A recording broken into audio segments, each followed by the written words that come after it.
తాడిమర్రి మండలంలో 2 రోజుల క్రితం కురిసిన అకాల వర్షాలు, వడగళ్ల వానగాలులకు అరటి పంటలు, దానిమ్మ, తమలపాకు తదితర పంటలు ధ్వంసమయ్యాయి. కొద్ది రోజుల క్రితం పరిటాల శ్రీరామ్ అందుబాటులో లేకుండా ఉండడంతో మంగళవారం హుటాహుటిన జిల్లాకు వచ్చిన వెంటనే తాడిమర్రి మండలంలోని ఆయా గ్రామాలకు వెళ్లి నష్టపోయిన పంటలను పరిశీలించారు.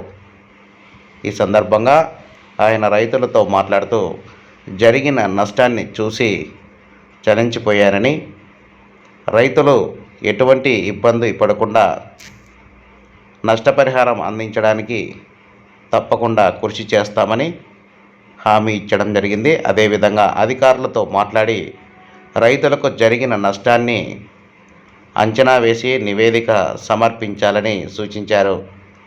ముఖ్యమంత్రి నారా చంద్రబాబు నాయుడు దృష్టికి ఈ రైతుల దుస్థితి గురించి తెలియచేసి రైతులకు అండగా ఉంటామని పరిటాల శ్రీరామ్ హామీ ఇచ్చారు.